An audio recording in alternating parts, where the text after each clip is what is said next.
and I am going to share my screen too, but I'll start out by welcoming everybody to this, believe it or not, September already meeting of the West Central Wisconsin Rail Coalition. We're still enjoying some nice weather here in Northwest Central Wisconsin. So this meeting will be more of an update on a few things.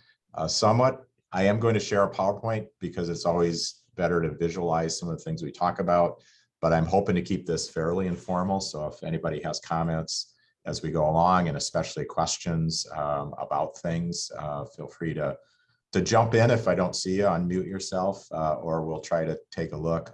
There's also a raise hand feature that may work for you, and I have the participant list up, so hopefully I'll spot that, or maybe Mark will if I don't. So I do want to start out thanking Mark Quam for handling the Zoom details and being our secretary treasurer and kind of keeping the administrative side of things rolling here, as well as his involvement in so many other groups. I'm going to share my screen, and you should be seeing the information about the West Central Wisconsin Rail Coalition, the area that we cover, which is the several counties east of the Twin Cities in Wisconsin, and also contact information here for the coalition, for me, and for some of our media pages as well. If you haven't met me before, I'm Scott Rogers. I'm currently serving as chair of the coalition. I am also the Vice President of Government Affairs at the Eau Claire Area Chamber of Commerce. Here's another, if I get it advanced, there we go. Here's another map of the area that we are most concerned about, which is the corridor between the Eau Claire Altoona area, Menominee, Baldwin, Hudson River Falls, and on into the Twin Cities of Minnesota, which currently operates on the tracks of the Union Pacific.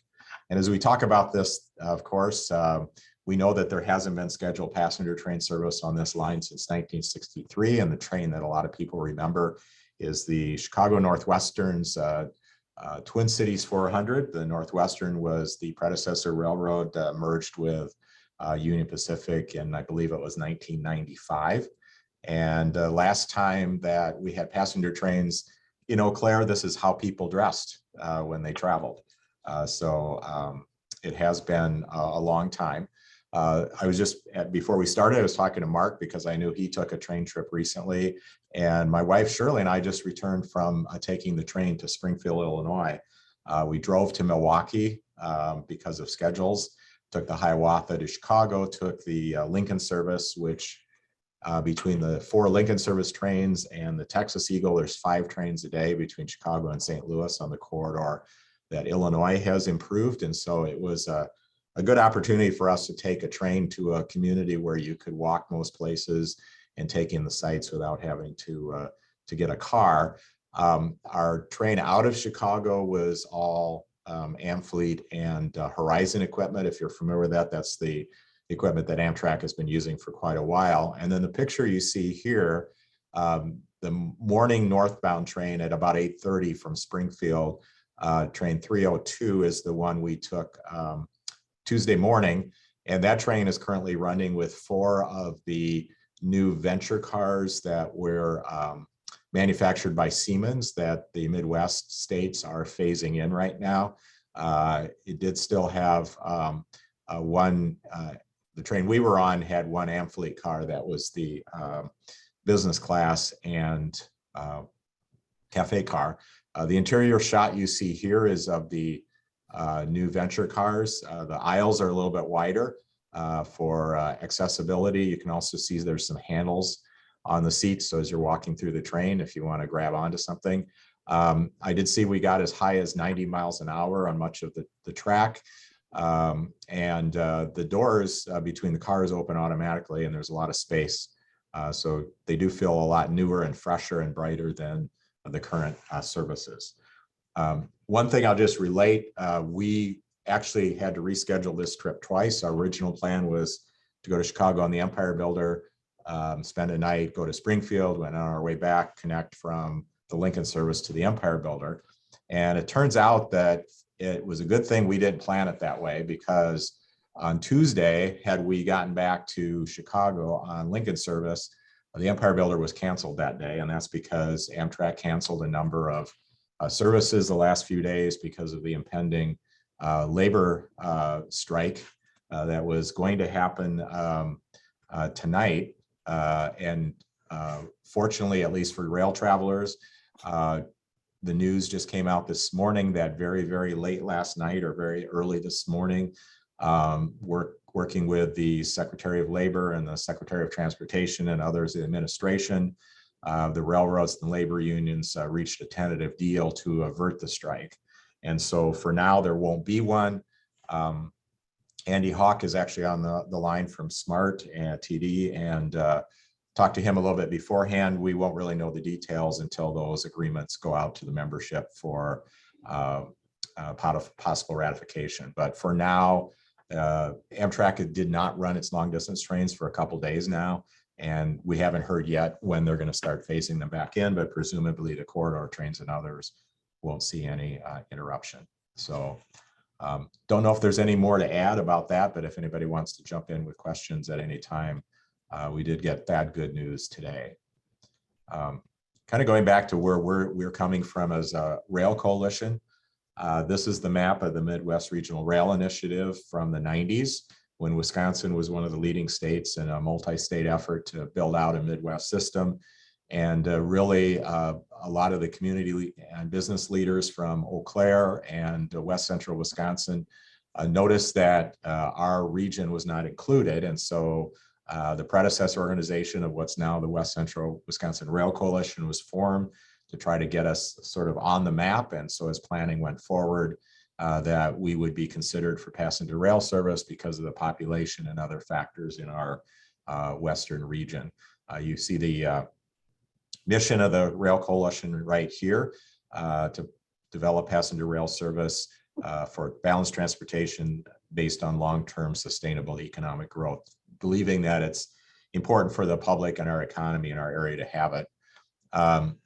This is the list of the current officers and directors of the Rail Coalition. We are a 501c3 educational and research organization, and several of those folks are on the line today as well. We have businesses who have indicated the benefit we would see, and I see Jan is on from Rail Credit Union today. Hi, Jan. And actually, we need to update this map because Rail Credit Union keeps growing, and they've added a number of branches and other institutions that they've merged with, and they're really a strong corporate citizen here in Western Wisconsin and increasingly in the Twin Cities metro area. We did start to see some success as a rail coalition in sort of getting on the map. This is a report that Wisconsin DOT came out with in 2004 based on some studies they had commissioned that said, including some through trains through Eau Claire and West Central Wisconsin, as well as La Crosse, was economically feasible, as well as Eau Claire to the Twin Cities as a corridor by itself.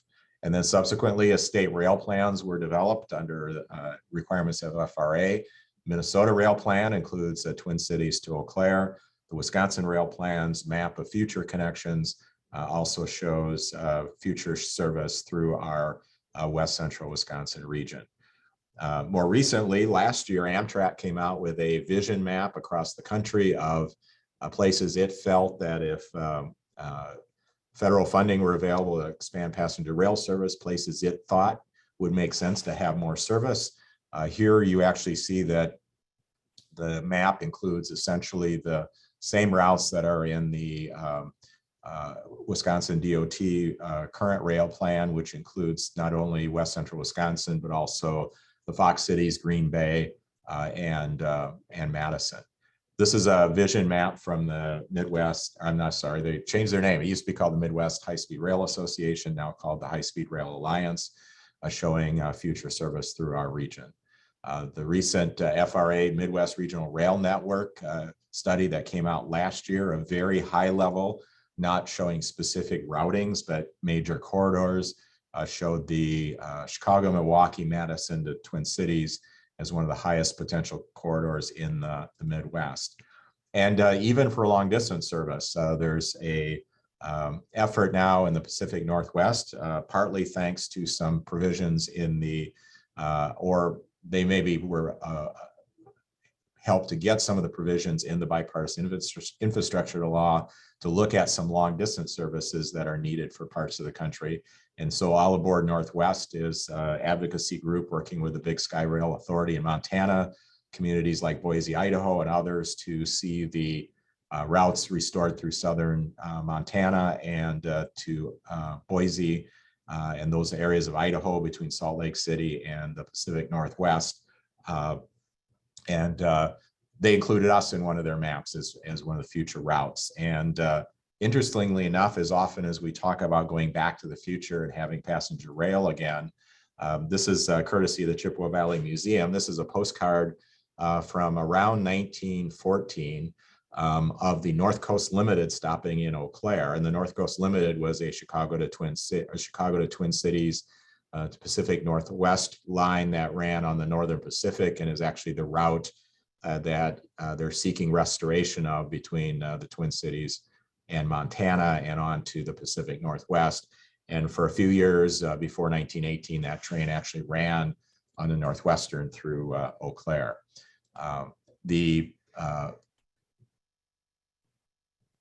The Greater Northwest Group did put on a passenger rail summit just last month, not too long ago at Billings, Montana. And Mark's on the line right now. Mark, you actually are part of the planning for that and attended and participated in person. Do you have any impressions that you'd like to share about that? Sure. The summit that we had out in Billings, Montana, I think it was really good from a perspective that we had a lot of different entities show up at the summit, people, with various interests. And I think, the one thing that probably, was good that we had a lot of cross representation. We had Rail Passengers Association there at the conference. We had some people from the railroads. FRA had a big presence at the summit, and I think it was really good. We had a chance to network not only with people from FRA, but we also had people from different states with local and state government there as well. So I think the key takeaway I took from the summit was that really local groups really are all part of the connecting grid. And I think as you have more, connections and ties with different groups, I think it really helps to promote, the whole concept of, intercity passenger rail connectivity, not just in one small area, but, as a region as a whole. So a lot of good breakout sessions. And I actually have more stuff I can share. I did put a little PowerPoint together, and I can share that here in a little bit, and then kind of give you a little more in-depth update on that as well. All right, Mark, did you want to do that now? Or are you going to do that later on if we have time, or at our next meeting, or what do you think? I could do it now too, if you want to go that route, I certainly can. So how long do you think it'll take? I could probably do it within 7 to 8 minutes, probably, if that seems workable with you. Sure. Okay. I'm going to share my PowerPoint here. So.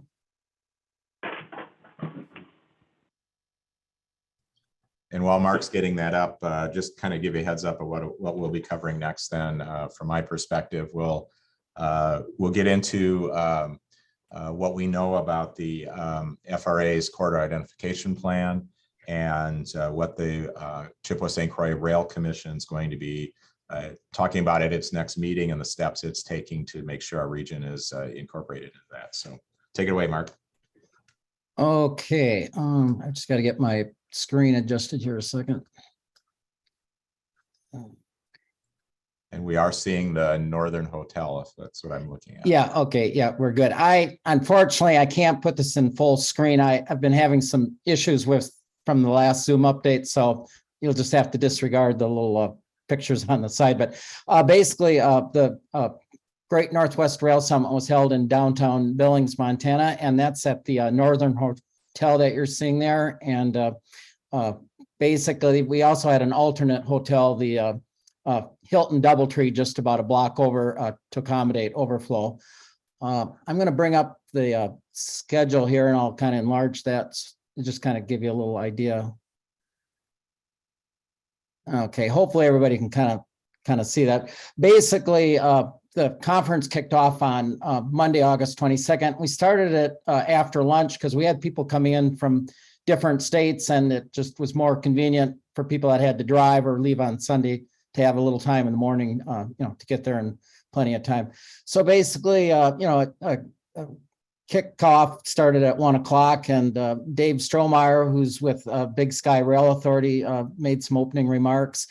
And then we had Amit Bose from FRA. He made some welcoming remarks. And we also had some other remarks from the Montana Tribal Council with the Native Americans. And it was good to have some people there representing them as well. And then at 2 o'clock, we kicked off with the FRA presentation, and Amit Bose, kind of highlighted, some of the things that FRA is doing, and, talked about the corridor rail identification program, expressions of interest. And, a lot of that was really helpful, and, kind of gave a picture of how the, funding processes work, and, kind of how the application process works for submitting, grants that FRA, will be administering, and especially from the IIJ Act, the infrastructure bill with, money allocated for passenger rail.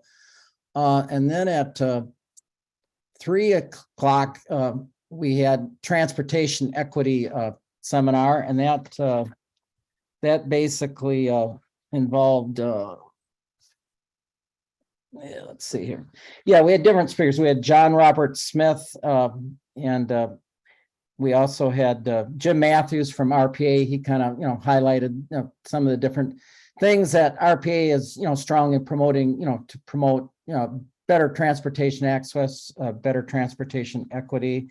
And then we also had Meredith Richards, who's the president for Rail Passengers Association. She kind of talked about, some of the efforts that RPA is, doing to work with local groups such as like Big Sky Rail Authority, the Greater Northwest Rail Group, and other groups around the country. And then at 4 o'clock, we had a quality of life impact and benefits, and that kind of talked about transit equity and different things, passenger rail, just kind of different avenues of, how we can make it more accessible. And then on our 5 o'clock, that's when some of our tribal people spoke, about the need for passenger rail.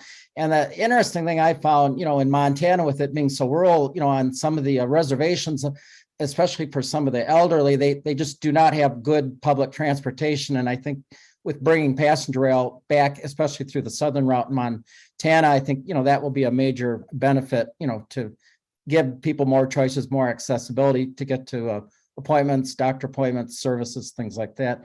And then we did a 5 o'clock session, economic benefits. And again, we had Jim Matthews speak, and we had a few other people. We also had Spencer Dodge from HDR also spoke about some of the things that they're doing, and how the benefits are really important. And then we ended the evening there with a buffet dinner, which was good. And I actually had a chance to network a little bit with a few FRA people at my dinner table, so that was kind of helpful.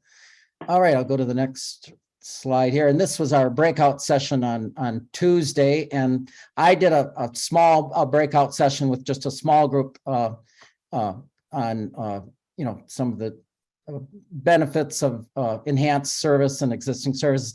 And then Scott actually joined. We actually had 2 breakout sessions that morning, and I wasn't able to participate in breakout 2, but Scott did. I don't know, Scott, if you want to share anything from that breakout session you did that morning. Yeah, one of the advantages of remote, they did make it a hybrid conference, and I was able to participate in a couple sessions. That was a more informal session about looking at beyond improving existing service, but just what is the path to restoring some of the services. I was able to share a little bit there about what we've been working on here, and then actually did more so of that later on in the afternoon on one of the regular sessions. All right. And then at our 9 o'clock session, we had study routes. Dave Strohmeyer spoke, and Elaine Clegg, she's from Boise, Idaho, and she's their city council president. And she kind of spoke about how Boise is trying to get the Amtrak's Pioneer route restored to Boise and potentially have this connect with the North Coast Hiawatha route, that they're proposing to restore, through southern Montana. And she's been a real big key player, with trying to get things moving in Boise and I think really the Pacific Northwest. So she had some interesting insight on things. And then we had another breakout session on environmental benefits. And again, we had Abe Zumwalt, who previously worked with Rail Passengers Association. He works with a private consulting firm, and he gave some interesting, presentations about environmental benefits. And then we also had Spencer Dodge from HDR. He had some interesting perspectives as well. And then at our 11 o'clock session, we had different people. Jim Tylock with BNSF spoke, and then we also had Andrew Johnson from Columbia Strategic Counseling Group kind of spoke about some of their perspectives on collaborating with the railroads and with Amtrak and different private carriers and so forth.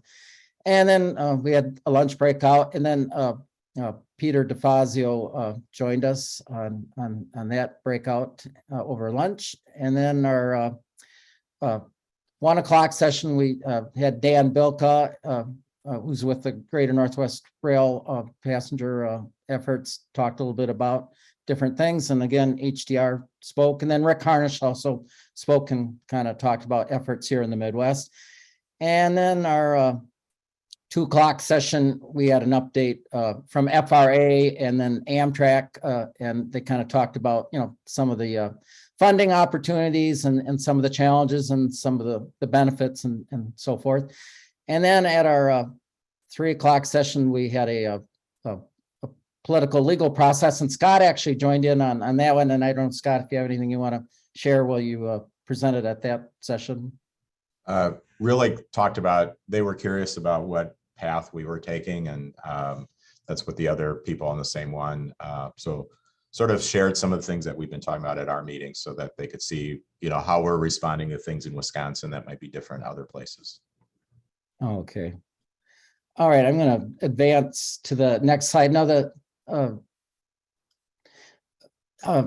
next few slides that I'm going to show you are just some pictures that I took from the conference and around Billings. And these were just some of the sponsors we had at the conference. As you can see, we had Quandale, Burlington Northern Santa Fe Railroad, and Big Sky Passenger Rail Authority. And the sponsors are really a big help. I know even the city of Boise, Idaho sponsored, which was good. So, and then this slide here is just one of our panel breakout sessions. The gentleman on the far left, that's Jim Matthews with Rail Passengers Association, and kind of gives you a little insight on that. And then this was a breakout session we had at 3 o'clock. That's the one that Scott joined in, as you can see Scott on the screen there. So yeah, it was a nice, we had a big banquet room there at the hotel. So it actually worked out good. And they actually hired a little local media company to broadcast it and do the hybrid meetings. So that worked out good. I'm not sure how many people attended this conference, virtually, but I think for the most part, the hybrid option worked pretty good. And then this is a view of downtown Billings. This is kind of actually it's taken from my hotel room. So it just kind of gives you a little oversight of downtown. And actually up on that ridge up there, the Billings Airport is kind of up in there, and the airport tower is kind of up there. So it's not too far of a drive from the airport into to downtown. And this picture I wanted to share, this is the old Northern Pacific Railroad Depot in Billings. And Billings last had Amtrak service with the North Coast Hiawatha in 1979, and then the service was dropped. And unfortunately, the building sat vacant for a while, and it kind of started to falling into disrepair. And I believe there were efforts at one time they were going to try to tear it down and redevelop the property there, but there was enough local interest to save the building and restore it. So a local preservation historical society took control and then collaborated with the city and the county. So that the depot has actually been fully restored, and you can kind of see this fence line along in here.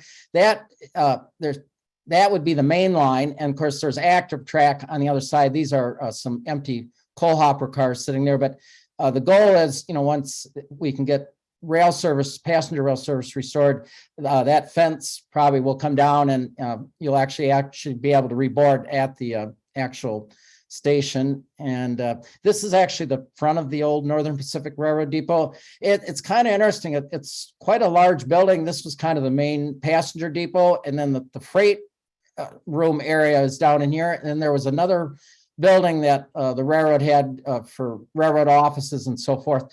What the city of Billings has done, they put their city water department and street engineering offices in this building, and then the rest of this building is rented out for like private functions, business conferences, and so forth. And again, this is just another angle view, but the building's in really good shape, since they've restored it, and they really will probably use this building, for events, and also, when passenger rail service comes back. So it'll serve a multiple dual use.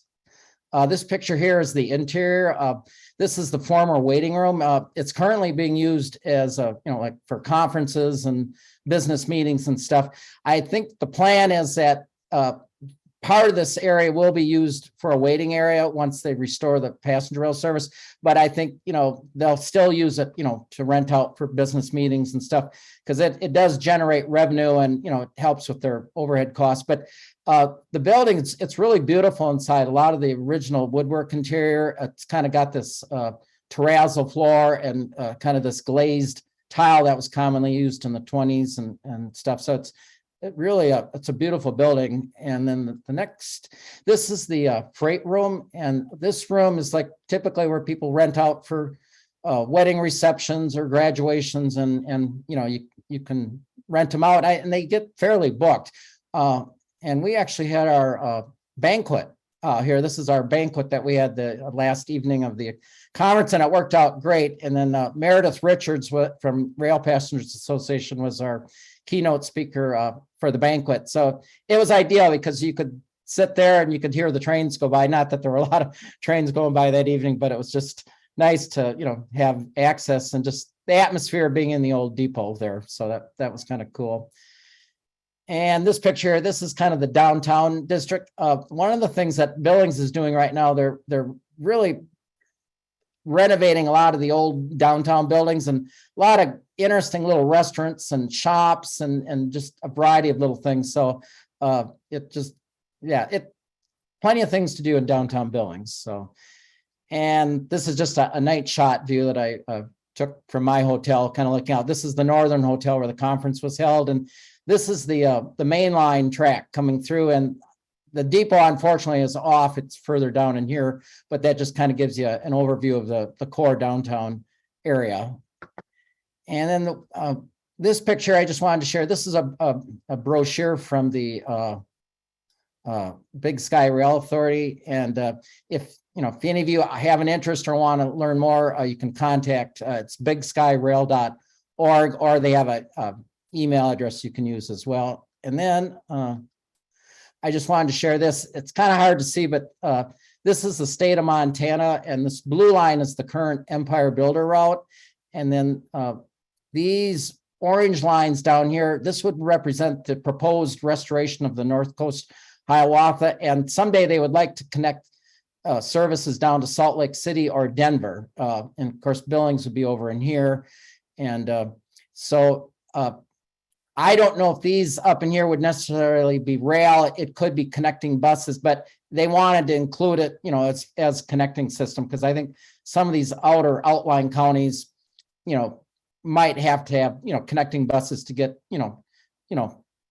closer to the main, connection route. But I think overall that still would work. But it's interesting because if you really think about it, the bulk of the population in Montana is really in the southern part, and not that this isn't a good route up through the north, but it's amazing how far some people will drive from southern Montana to go up, to catch the Empire Builder. So I think, from a demographics perspective, I think Amtrak, and FRA, I think this really is a no-brainer. Why wouldn't you put, rail service back through here? And the nice thing, if the Billings, the route through Billings is restored, you would have easier access to get to Yellowstone National Park, which I think would be a big drawing card. And I think, for a lot of people, that might be a bigger incentive to bring tourism and so forth. So I had an interesting dinner conversation at the banquet at the depot last night. I sat with a guy from Dickinson, North Dakota, and he worked with their local businesses and stuff, and they're really enthused. So it isn't just Montana. If you take places like Bismarck, Dickinson, and other cities along the former, Northern Pacific route, there's definitely interest. So I think the Montana effort is really spreading, not just into Montana, but really to the Pacific Northwest and all the way, to Wisconsin and the Twin Cities. And the rail summit that we did, we're going to try to make this an annual event. I was actually involved with the planning committee. I represented All Aboard Minnesota, and I think within maybe a year or two, they'd like to have it either in the Twin Cities, or they've even talked about maybe bringing it to Wisconsin. So we'll see how that plays out. But anyways, that kind of wraps it up, but that's All right. basically my little spiel. Anybody have any questions for Mark? All right. It's a little harder to look for questions on Zoom, but I don't see any. So thank you very much, Mark. And that's one of the things too that we see this happening around the country, places that don't have passenger rail service, particularly small and mid-sized cities, saying this could be a real asset to our community. And so it also means there'll be competition for federal funding, but there is a lot of it going to be available compared to in the past. And there are some specific provisions for potentially restoring long distance services, which are a little different than what we're working on, which are corridors. So speaking of where we are then, the options that we've been looking at for our region, and hopefully all of these will happen. One is frequent regional service on the Eau Claire to Twin Cities corridor, through service on the Chicago to Milwaukee to Twin Cities corridor, which could include additional frequencies. Twin Cities, Milwaukee, Chicago is what TCMC stands for, implementing the FRA Midwest plan, or as we mentioned, even a long distance train through here potentially. And then getting some shuttle connections to existing Amtrak stations such as Eau Claire and Menominee to Toma, where you could buy a ticket from Eau Claire and use it to get on a train in Toma and go on to Milwaukee or Chicago. I won't dwell on this, but we'll talk about the fact that we have been looking around the country and seeing where there have been benefits of things like real estate development around passenger stations. The train I took earlier this week stopped in Normal, Illinois, which is one of their biggest stops, and that's a small city in Illinois that has a state university and has a tremendous passenger rail ridership. And then the authorities, commissions, and others around the country that have helped sponsor passenger rail services. The Big Sky Passenger Rail Authority you see at the bottom, that's the one Mark was referring to in Montana.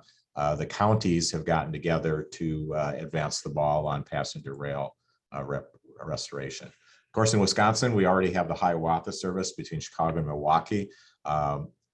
Very dependable, 7 trains a day each way. I had a chance to ride it myself on Sunday. The trip I took, we took the 3 o'clock Hiawatha out of Milwaukee on Sunday, and then the 5:20 Lincoln service out of Chicago. One thing is we were looking at our trip, we only booked it a few days before, but by Sunday, all 3 of the afternoon trains out of Chicago were sold out on Sunday afternoon. And Union Station was very, very busy. And we also saw the Hiawatha service was quite busy as well. As you know, Wisconsin, we do have, beyond Milwaukee, we have currently the Empire Builder, the long distance train that runs through Toma and La Crosse. And this is a map from Wisconsin DOT showing the route of the 2nd train, which has now been funded and is in the implementation phase. So sometime in the next few months, we're hoping to see service start on that line. And this shows the shuttle connections to Rochester, Eau Claire, and Madison that we hope will be part of the implementation of that service.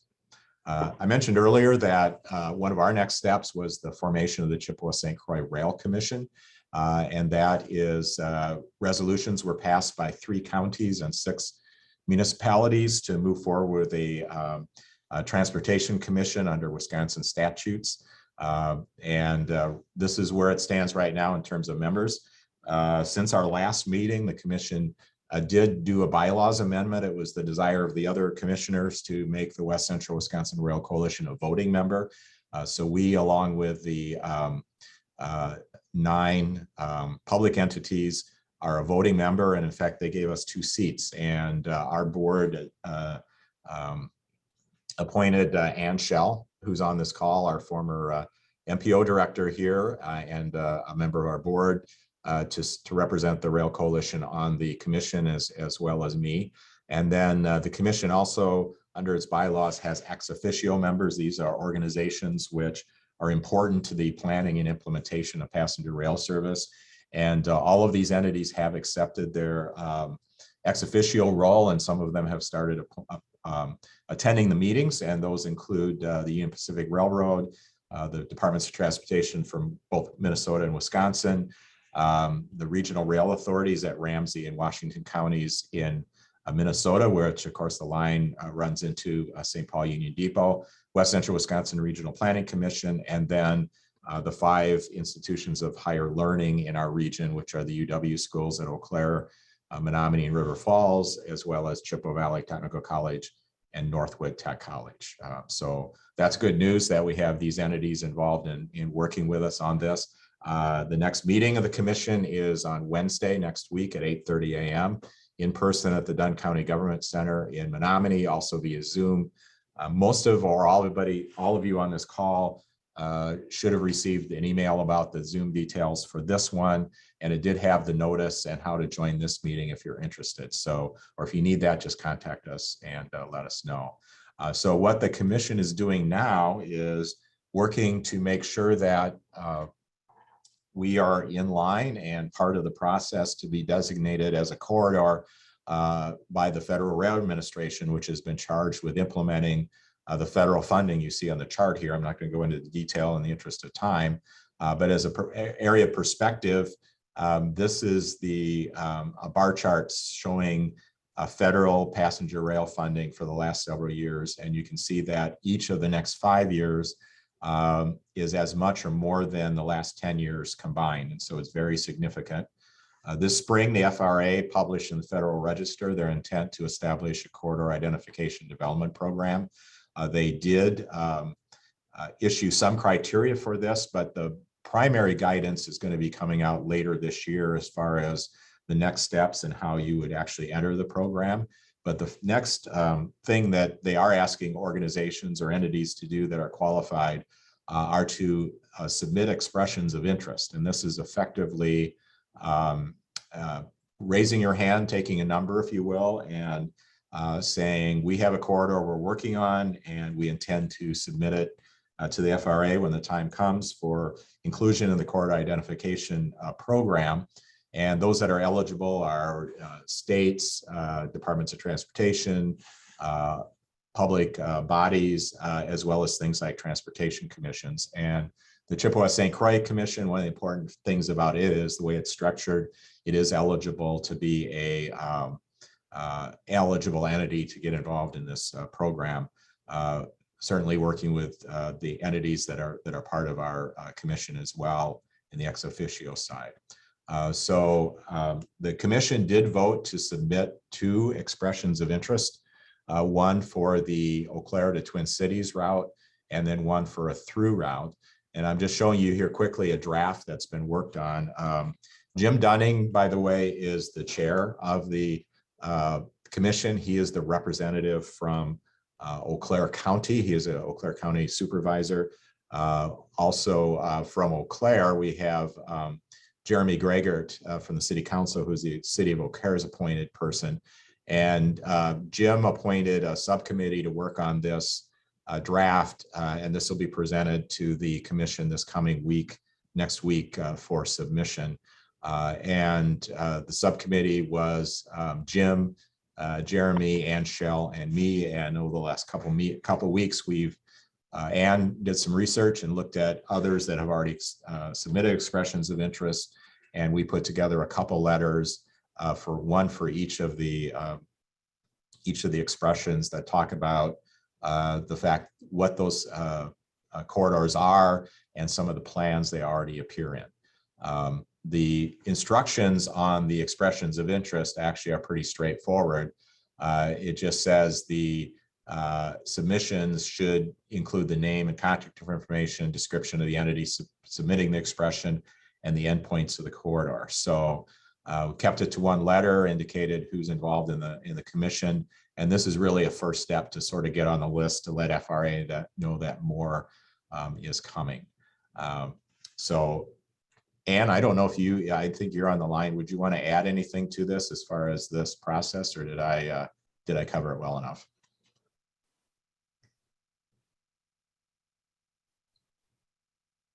I saw you unmute, but I don't hear you. So. Sorry, I guess my microphone is. Okay, I can hear you barely. Okay, my microphone isn't working, so I have to go through my laptop here. It sounded like you covered it just fine. Okay, all right, thanks. So these will be submitted to the commission next month. So as we move forward from there, then for the through service, most likely that is what Amtrak is doing some analysis of the different corridors in Wisconsin.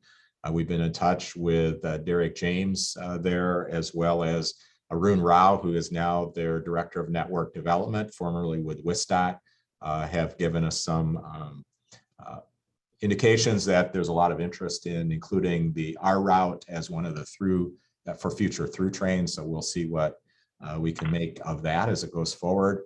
And then the Eau Claire to Twin Cities route, we've talked about this in previous meetings, but the 4 operating entities who do contract work for a number of commuter agencies around the United States, as well as some of these are international companies who do work in Europe and other places, are very interested in possibly being the carriers for the local or regional service from Eau Claire to the Twin Cities.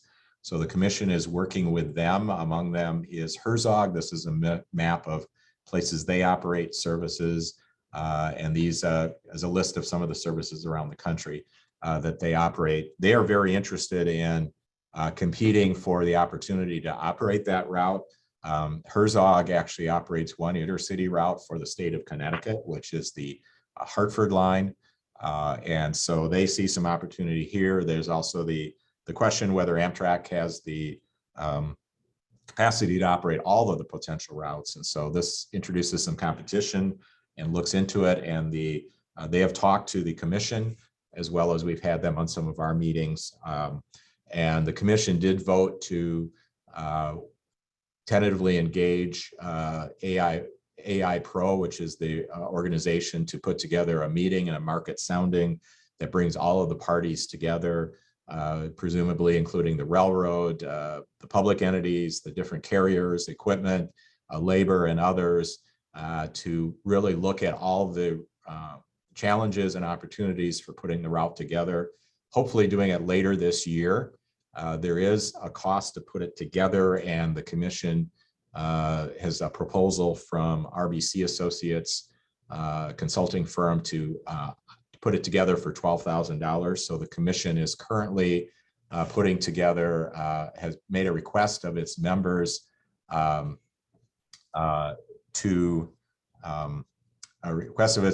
some funding, so that not only for that, but the commission itself can have some money available for future operations as they work on coordinating this.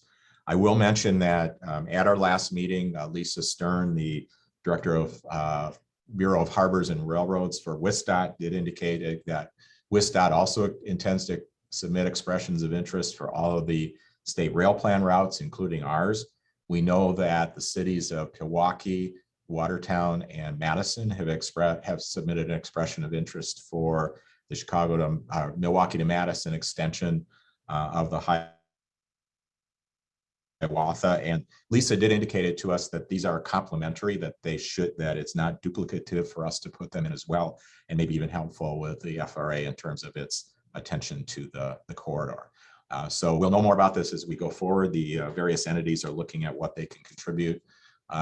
The Rail Coalition, as I mentioned, is a voting member, and our board did vote to contribute $3,000 to the commission to help move forward with its work and with this market sounding. There is a question in the chat. Bill Draves is asking, is there any other route being considered from St. Paul to Chicago for the third daily train?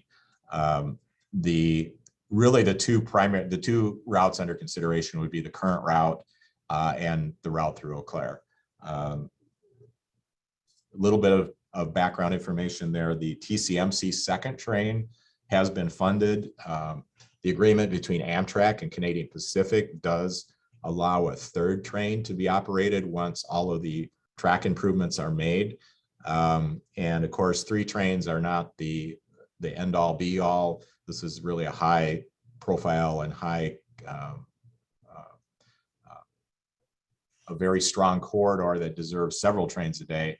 And so at some point, it could be the third train goes through the Eau Claire region, or it could be a future train. And then at some point, future trains would also operate via Madison when that becomes practical. So it'll all get into how the studies come out and what the costs are.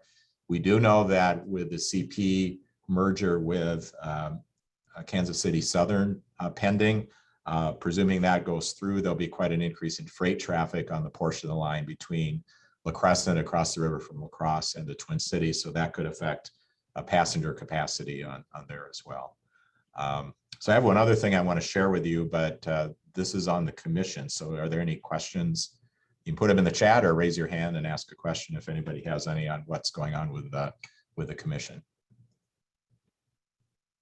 All right, I don't think I see any. And I see that Rick Sense from the Green Bay Chamber is on too, so he may want to pipe in. I had a question, Scott. Oh yeah, go ahead, Jackie. Yeah, you know, I'm just wondering if there's a distinction between, this is a matter of semantics or terminology, but is there a difference between commission and authority? Big Sky Authority, you know, and you referred to as the county structures in that. I'm just wondering how it's used in as far as the St. Croix, commission, our commission. Is there a distinction in terms of roles and responsibilities? I'm not sure. I think it's semantics. I suppose if we went to Webster, there'd be some kind of change. I've seen it done different ways. The ones that are actual operators in other parts of the country, like there's the Northern New England Passenger Rail Authority. They are the ones that receive the funding from the state of Maine and then contract with Amtrak. Similarly, the authorities in California do that. But in other respects, it might be that it might be more like a semantics, like, we call ourselves the West Central Wisconsin Rail Coalition. We have the High Speed Rail Alliance. From a practical matter, those are just words we chose to describe something very similar. Yeah, to be honest with you, I almost think there is some kind of distinction, although I don't know what it is. That's why I'm asking. But on the other hand, when you think of both the interaction between private and public, and maintaining that kind of vision, if you will, I'm wondering if that comes to play here. I think there's a reference in the statutes of Wisconsin when, so we've been fortunate. I also need to acknowledge Eau Claire County has been very helpful in getting the commission going. Their corporation counsel, their administrator have been leading the operational side of it and helping with the legal work. And I know that the resolutions that were passed specifically cite some provisions in the state statutes that talk about transportation commissions. And so that's really, I think, probably following that. Okay. And each state has different statutes. Montana, they found that they had a statute that allowed counties to work together like this, that when they started down this path, some of the people in Missoula and Billings that started putting together, they looked at their state statutes, and that's the route they took. Okay, thank you. All right. Trying to look and see if there's any other questions as well. All right. The other thing I just wanted to mention, and this is all draft, so I just want to share it with you for future comments or what have you. I think I've mentioned in previous meetings that Rick Sense from the Green Bay Chamber, Andrew Davis from the Metropolitan Milwaukee Association of Commerce, MMAC, and Jason Fields from the Madison Regional Economic Partnership and I have been talking about how we can work to build business support across the state for passenger rail in the future, because kind of going back to the commission and other things, the way our state is organized and the ability to put funding together for transportation projects, very, very limited, if any, opportunity on the local level to do that. So it's really going to take some state coordination and action and funding. And so we have started working on putting a coalition together to look at that. And there's some strong business interest in the Green Bay area from some of the main companies there. Rick's Lori Radke, the CEO of the Green Bay Chamber, recently did an interview that's online now with Mark Murphy of the Green Bay Packers, in which Mark indicates that seeing passenger rail service come to Green Bay is something important that they would like to advocate for and see happen. So we've been working to put together a statement that other businesses could sign on to. This is just a work in progress. So we may need to add or alter this or tone it up a little bit, but Rick Sense's staff has put together a tentative logo for it. And so don't publish this anywhere. We are talking about it at this point and would like some feedback. But basically the statement that we would ask businesses to sign on to, or the final version might be a little bit different, is that we support the expansion of passenger rail service in Wisconsin as a needed and worthwhile investment in the economic future of our state. Frequent service to more cities will help attract business and retain talent, improve quality of life, provide a convenient, environmentally friendly alternative to driving, and create new economic development opportunities. So would love any feedback on that, either now or later. But that's some of the things that we are working on, and a few updates that are going on. And I'm gonna, when you're sharing, it's a little harder to look at who's on board and that sort of thing. So Rick, I see you're on the call. Would you want to add any comments to that? Just real briefly, and I'm sorry, I'm in my car just about to exit to an event here. All right, sorry to do that to you. No, that's fine.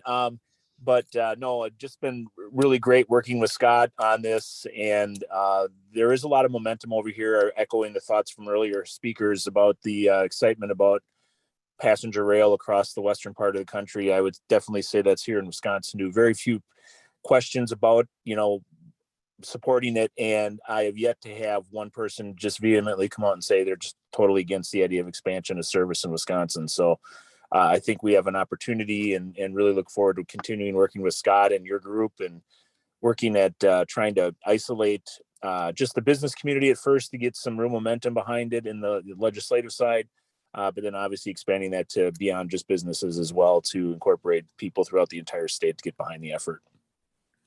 All right. Appreciate that, Rick. Bill Draves has a comment in the chat suggesting tourism be included, so maybe we should think about that as well. So good idea. All right. Anybody else have any questions or comments?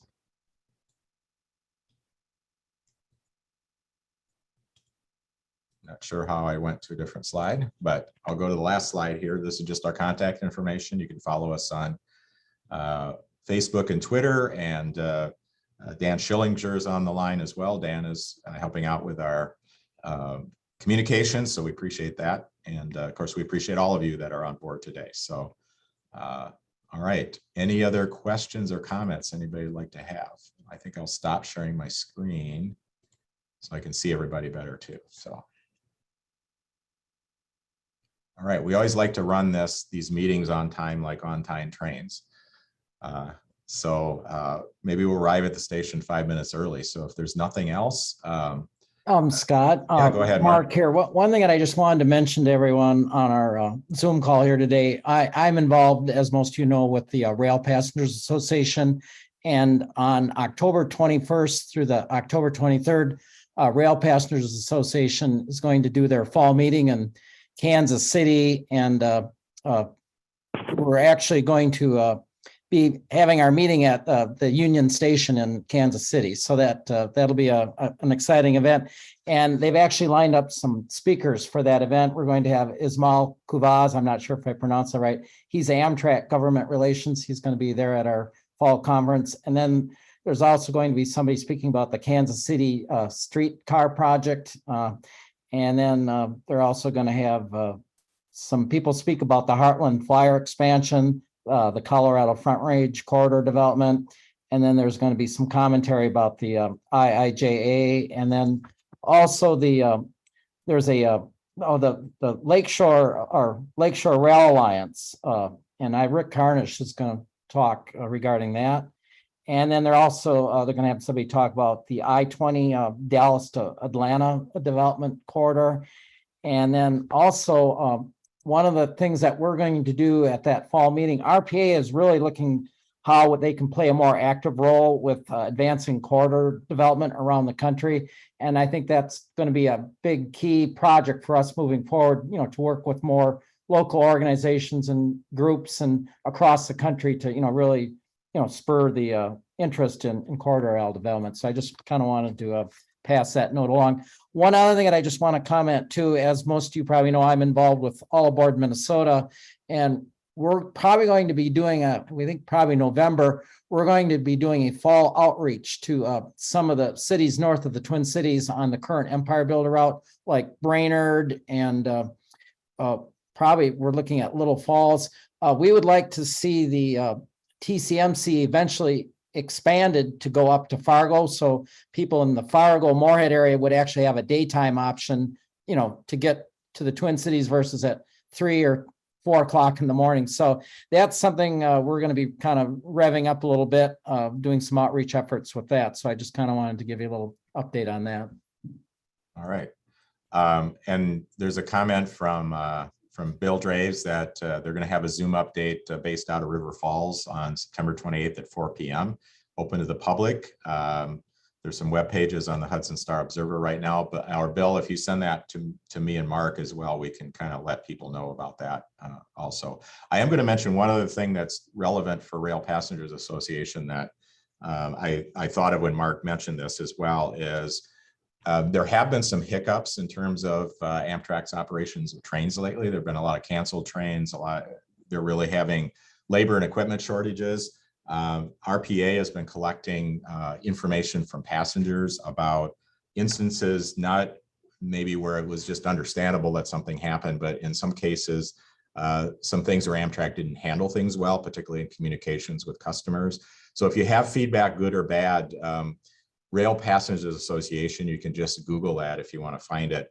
And they do have a spot on their website that they're actively seeking input from passengers on the experiences they're having on the trains right now to give that kind of feedback. Did I get that right, Mark? Kind of what they're no, that's good because you can make comments on the RPA website. And it's really helpful because I think the more people that respond or comment, we can take that to the Amtrak board or whoever, makes decisions and say, hey, it isn't just us talking, it's from everybody around the country. So yeah, if people have time and you're interested, by all means, go to the RPA website. All right. Well, thanks for your time, everybody. I think if you're on this call, you're probably on our email list. So we'll keep you informed as things go forward, and feel free to respond to us as well, and have a great Thursday.